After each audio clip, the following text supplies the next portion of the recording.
In the city where wishes go to die, a thief discovers that some dreams refuse to stay buried, that the price of remembering may be higher than the cost of forgetting. Subscribe to continue reading this tale of ancient magic, impossible choices, and the lanterns that light the way between worlds.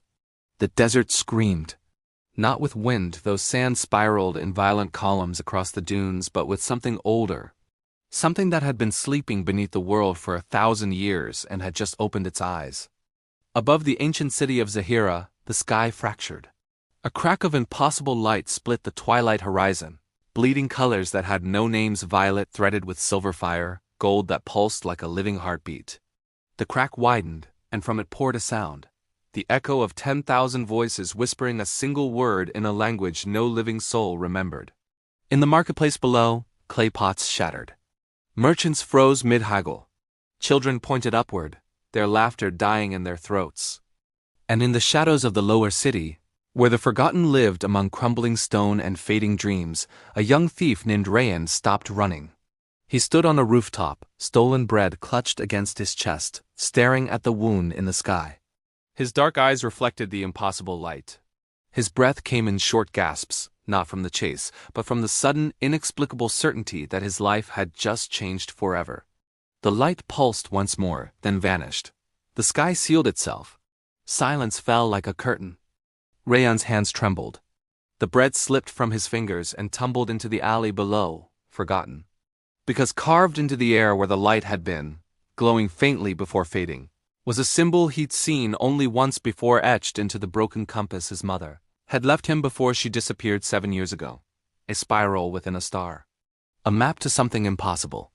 And somewhere in the distance, deep beneath the palace of eternal sands, something ancient began to hum. Zahira was a city of contradictions, built on the bones of 3 empires and the dreams of 100 conquered peoples. In the upper districts, where the Sultan's palace rose like a crown of white marble and gold, fountains sang with crystal-clear water imported from mountain springs 300 miles distant. Gardens bloomed with night-flowering jasmine and moon-petal roses, their perfume so intoxicating that visitors sometimes wept without knowing why. Silk merchants displayed fabrics that shimmered like captured starlight, each bolt worth more than a family in the dustward earned in a year. Musicians played instruments carved from rare woods, sandalwood and ebony and the legendary singing cedar, their melodies drifting through archways adorned with geometric patterns that seemed to shift and breathe when you weren't looking directly at them. The wealthy wore their prosperity like armor, robes of layered silk in jewel tones, rings on every finger, perfume oils that left trails of amber and musk in their wake. They spoke in measured tones about poetry and philosophy, sipped cardamom coffee from porcelain cups, so thin you could see shadows through them, and never ever looked down toward the dustward unless absolutely necessary. But in the lower city, life was a different story entirely. Here, buildings leaned against each other like exhausted travelers at journey's end. Streets twisted into mazes that even longtime residents sometimes got lost in, their names changing depending on who you asked and what time of day you asked it.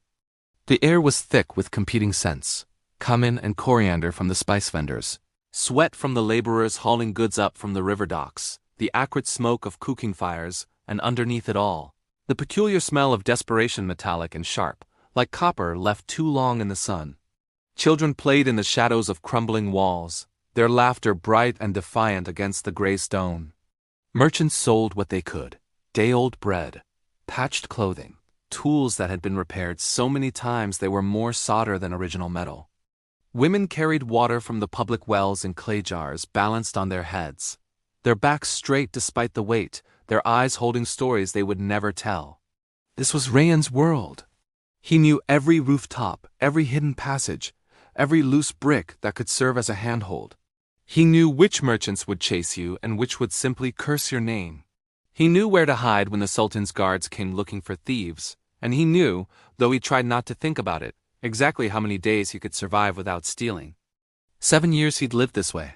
7 years since his mother had pressed the broken compass into his hands, kissed his forehead, and walked into the desert night, following a summons she wouldn't explain. 7 years of waiting for her to return, of clutching that useless compass like a talisman, of trying to decode the symbol etched into its tarnished surface. A spiral within a star, and now that same symbol had torn open the sky.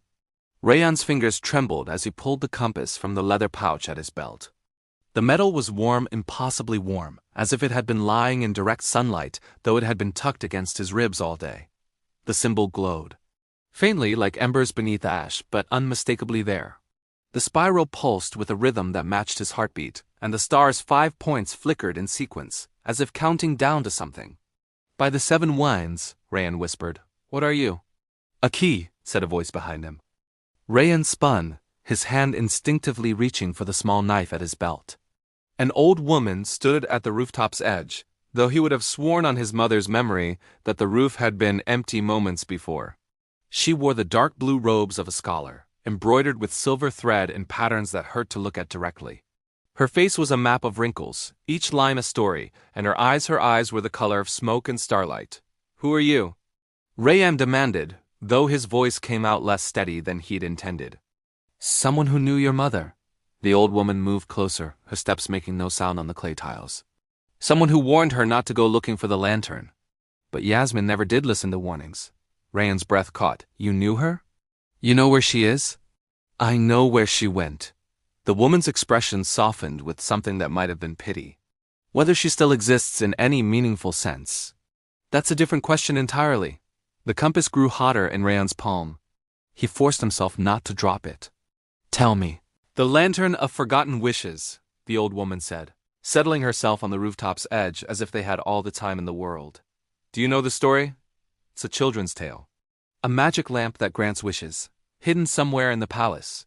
Close, but not quite." She pulled a small leather flask from her robes, took a sip, and offered it to Rayan.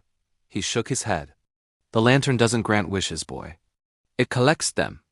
Every wish that goes unanswered, every dream that dies unfulfilled, every hope that withers in the heart. The lantern draws them in like a lodestone draws iron. It's been doing so for 3,000 years, since the first Sultan of Zahira made a bargain with something that should have been left sleeping." Rayan's mind raced. "What kind of bargain?" "The kind that seems brilliant at the time and catastrophic in retrospect.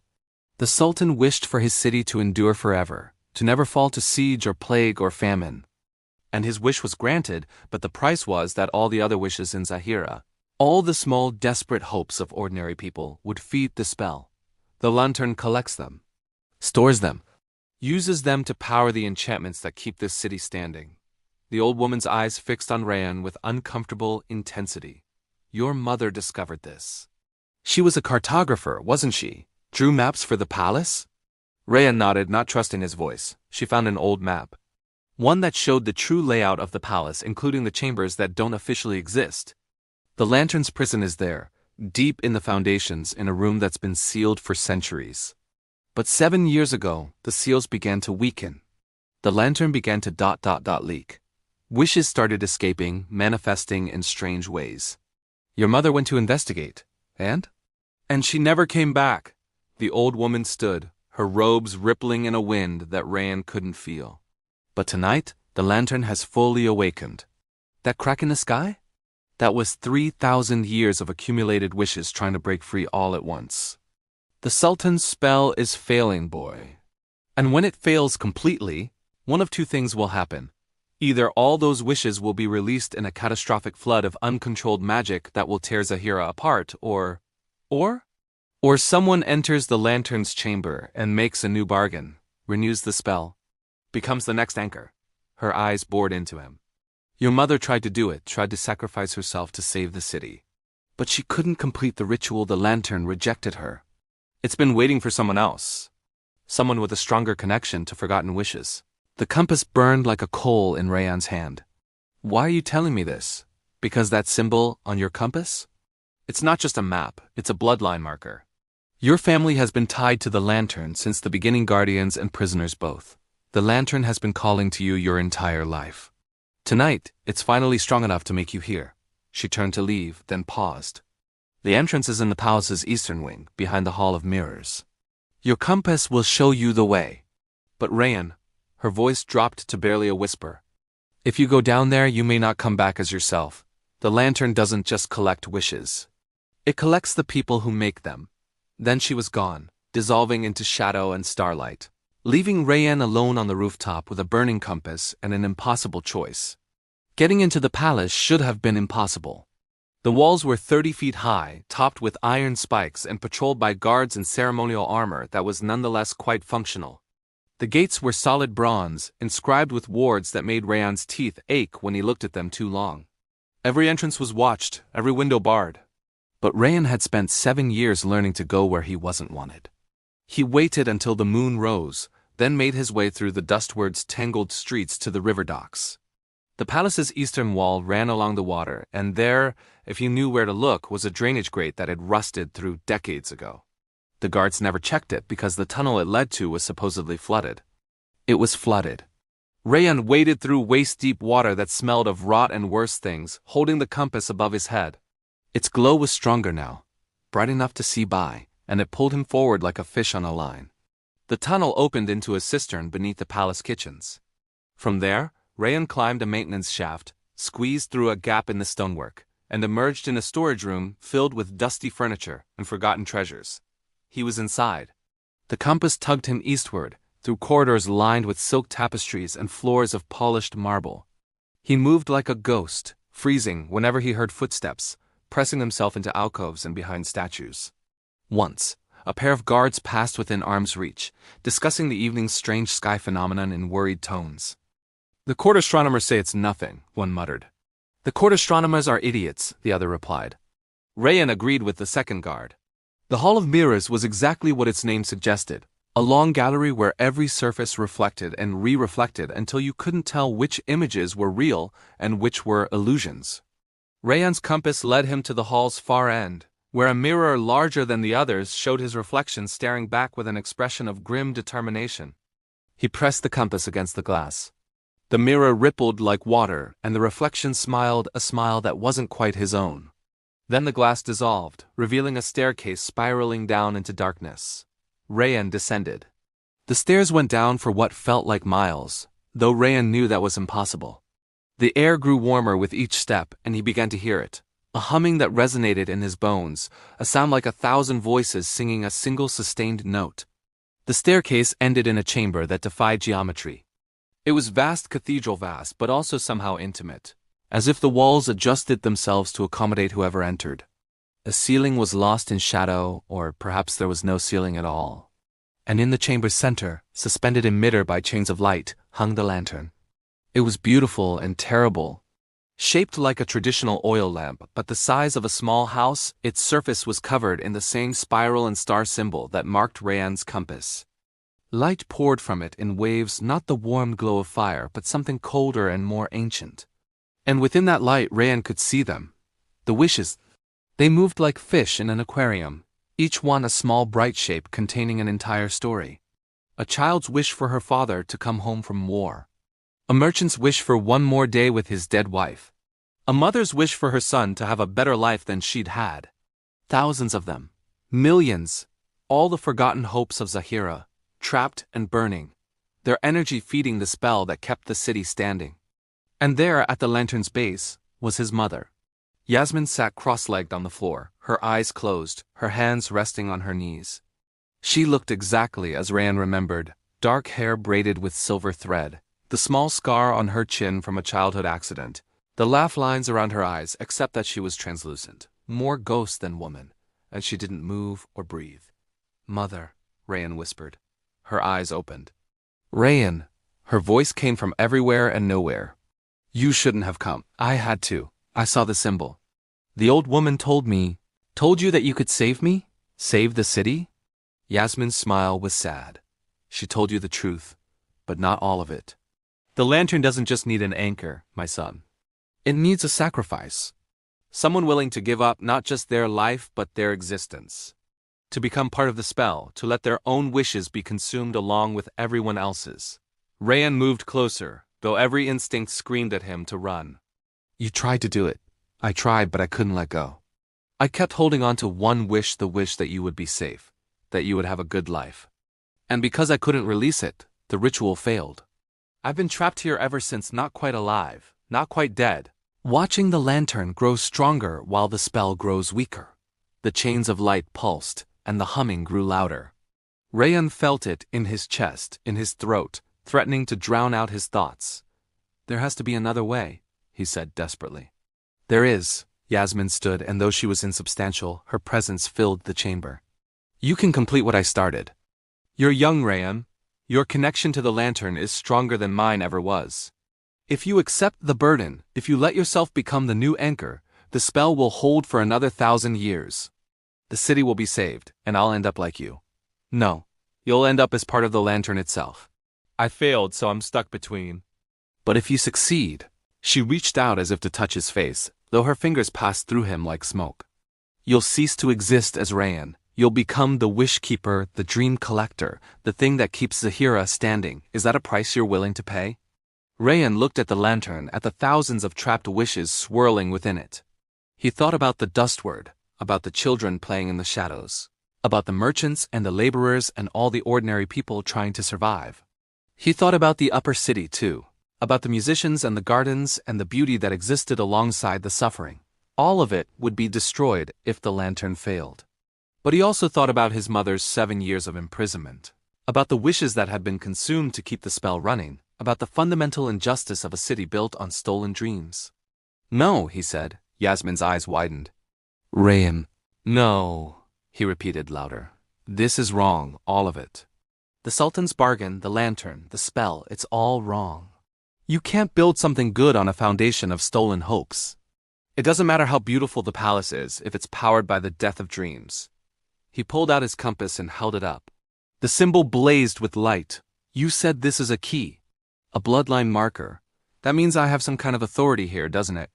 Some kind of claim on the lantern? Yes, but then I'm using it, not to become the anchor. To break the spell entirely.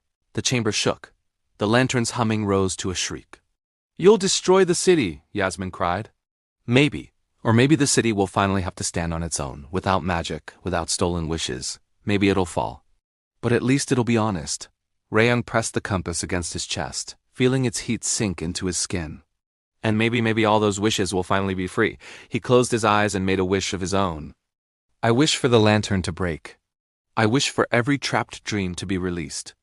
I wish for my mother to be free and for this city to face the consequences of its choices. The compass shattered. The lantern exploded, and Rayan fell into light. He woke to sunlight and the smell of jasmine. For a moment, Rayan thought he was dead. Then he felt the ache in his muscles, the grit of sand in his hair, and knew he was very much alive. He was lying in a garden, one of the palace gardens, judging by the manicured hedges and marble fountains. But something was different. The fountain wasn't running. The flowers looked slightly wilted, and in the distance he could hear shouting. Rayan. His mother knelt beside him, solid and real and crying. She pulled him into an embrace that nearly cracked his ribs. You did it, she whispered. You actually did it. Did what? What happened? Yasmin helped him sit up. You broke the lantern. Released all the wishes at once. The spell that protected Zahira is gone, completely gone. The palace wards failed. The enchantments that kept the fountains running and the gardens blooming and the walls standing strong, all of it gone. Rayan's heart sank. Then I destroyed the city. No. His mother smiled through her tears. You freed it. Look. She pointed toward the palace walls. Rayan could see people, hundreds of them, streaming through the gates that had been blown open by the lantern's destruction. People from the dustward, from the lower city, walking into spaces they'd never been allowed to enter. Guards stood by, uncertain, their weapons lowered. The Sultan is in chaos, Yasmin said. His power was built on the spell, and now the spell is gone. The city is vulnerable, yes, but it's also free. For the first time in 3,000 years, Zahira belongs to its people, not to an ancient bargain. And the wishes? Released? Every single one. Some of them manifested. There are reports of strange miracles all over the city. Dead gardens blooming. Sick children waking up healed. Lost things being found. But most of them just dissolved. Returned to the people who made them, or to their descendants. The dreams are back where they belong. Rayan looked at his hands. The compass was gone, but he could still feel its warmth, as if it had become part of him. What happens now? He asked. Yasmin stood and offered him her hand. Now? Now we figure out how to build a city that doesn't need magic to survive. It won't be easy. There will be chaos, probably violence. The old powers won't give up without a fight. But Rayan, she squeezed his hand. We'll do it together. And this time, we'll do it right. Rayan let her pull him to his feet. In the distance, the sun was rising over Zahira, painting the white walls gold. The city looked different in the morning light, smaller, perhaps more fragile, but also more real, more honest. He thought about the lantern, about all those trapped wishes finally set free. He thought about the choice he'd made, and the consequences still to come. And for the first time in 7 years, Rayan smiled. Together, he agreed. Let's go home. They walked out of the garden hand in hand, mother and son, into a city that was broken and free and full of possibility. Behind them, in the palace's depths, the chamber where the lantern had hung for 3,000 years stood empty. But if you listened carefully, if you pressed your ear to the stone and held your breath, you could still hear it, the faint echo of 1,000 wishes singing their way toward dawn. The lantern was broken, but its story was far from over. In the days to come, Rayan would discover that freeing the wishes had consequences no one anticipated and that some dreams, once released, refused to stay forgotten.